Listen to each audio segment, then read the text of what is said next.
Hi, what's going on YouTube? I'm here today checking out the new Tesla Model Y Performance, the 2026. This is the Juniper version. So it is just a new trim of an existing Model Y that we've already had here in the US, but this is the first one that I have seen and first one that anybody's seen here in the United States of the Model Y Performance. They just opened it up today. It's November 20th. But they did get it in a day or two ago, but they just now opened it up for people to sit in. I was one of the very first people to actually sit in this vehicle, and it blew me away. It's really awesome. So I'm just going to kind of give you guys a little bit of a walkthrough in it. I personally really like this car and think it might be one of the next vehicles that I personally purchase. So let's kind of go through this a little bit. It is just a higher trim of an existing vehicle. The Model Y Juniper, the 2026 has been out in the US already. There are some reviews of this Model Y Performance in Europe, but we're just now getting it in the US. So they did a lot to this one. The reason that I'm so excited about just a higher trim is because they really changed a lot. We're looking at the front bumper right now. They redid the front bumper. They gave it more aggressive splitters. They gave it a front lip on there that is a little bit different. We have the black mirror caps on it, which is a first for Tesla. And then we are looking at the 21-inch Arachnid 2, I believe, wheels that are unique to this vehicle. They are a staggered setup with wider rim and tires in the rear. They did upgrade the brakes on this. You can notice it that they're red, but really they look the same on the exterior. But they actually did change the pistons and some of the things on the inside of the brakes to make it higher performance. Now checking out the carbon fiber rear spoiler, it is huge. It looks great. I absolutely love the look. The rear splitter in the back here is completely different and revamped. It's way more aggressive. You can see how wide those rear tires are here from this view. I love the look of wide tires in the back. It just screams performance because this thing really is designed for performance. The Tesla's always a little bit secretive about their horsepower, but it's somewhere between 460 and 510, depending on if they really match the Model 3 performance. And also, I do believe that the US version is going to be a little bit more powerful than what the European version that they've tested is. They did claim 3.3 seconds, 0 to 60, whereas the European version, they claimed there was 3.5 0 to 100 kilometers, which that is a little bit further. But either way, that's the 3.30 to 60 is a little bit faster than 3.50 to 100 kilometers.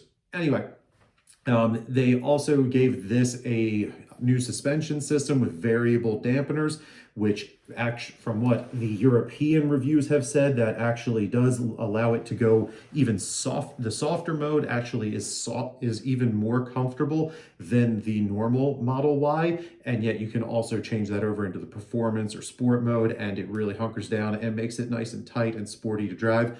I was surprised that they did not put track mode on this. Hopefully it'll come in an update, but for right now, they did not actually give you a track mode on this, even though the Model 3 Performance got the track mode, and the old Model Y Performance had the track mode. They did add a seat bolster. I'm going to do a different view of this, but I'm just trying it out right there. I have long legs, so the added seat bolster is really cool. They gave it silver pedals. That's an added bonus there.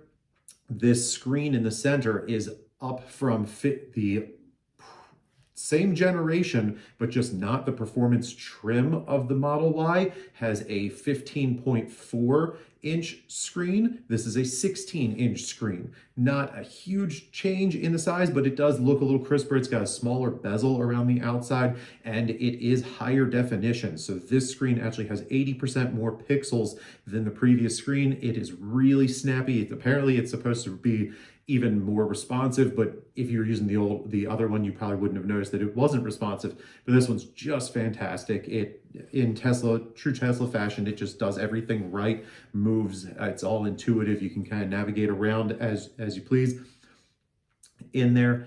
What else can I say about this vehicle? I really am excited to drive it. The dynamics seem great of it. It's got a good range. It gets great It's great efficiency. It is still on a 400 volt architecture, but even with that, it still will charge very fast. It has the full self-driving capability. So it comes with the hardware 4, which is the latest hardware. Elon just gave us an update that hardware 5 is not expected until 2027, so we don't have to worry about this becoming obsolete too soon. So the hardware 4 is the newest and the best, so that's going to do a great job of doing the full self-driving for us. The Model Y performance, I think it comes in at just around 59,000 in the US market, but then you add taxes and stuff, you're looking at a little bit more. But some people were able to order it on September 30th and because they opened it up for one day as a kind of last ditch, get it out there in time to get the $7,500 tax credit. It's too late to get that now. So anybody like myself that wants one of these that didn't order on September 30th is going to be paying $7,500 more than anybody that ordered it already. The deliveries are supposed to be starting this month to customers. I've been seeing people saying that they have as soon as today for their delivery dates, but nobody's gotten it delivered as of yet. So this is just a different view of that seat bolster. It just flashed over a second ago. The puddle lights, which is cool. It gives the performance logo down there.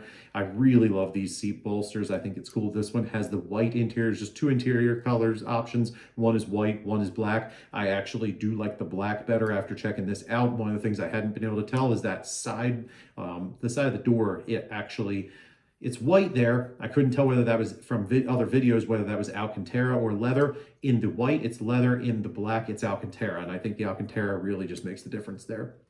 Just going to show you guys the back here. This is just the trunk. It's the exact same as the regular Juniper, but I just think it's really cool. So there's 2 sub trunks in it, which just gives you tons of space. Sorry, this is really zoomed in. There's deep pockets on the side, but that is such a deep sub trunk there that you could just put tons of stuff in that without it rattling around. Then you have your regular space here. The seats fold down, which is nothing, and they fold down with the use of a button, which is nothing new. But what is new is that the seat in the front moves forward so that it actually can go all the way down, and then it will come right back to its original position. And that is just brilliant engineering. It frustrates the crap out of me in my current vehicle when I have buttons to put the seats down, but then I have to walk up front and move the front seats forward and then walk to the back to redo it all. It's just Tesla getting things right like they do. So I absolutely love this car. I think it's really cool. It has the new ambient lighting on the inside, and I'm excited to be able to drive it soon. I think that from what they told me that they will have this in before the end of the month. So then I will be following up. There's lots of carbon fiber on the inside here. Let me know in the comments what you guys think. I'm excited about it. It's got 15 speaker stereo with subwoofer. The stereo is great in here. I have heard this. It's the same as the Model 3. Let me know in the comments what you guys think. Thanks. Bye.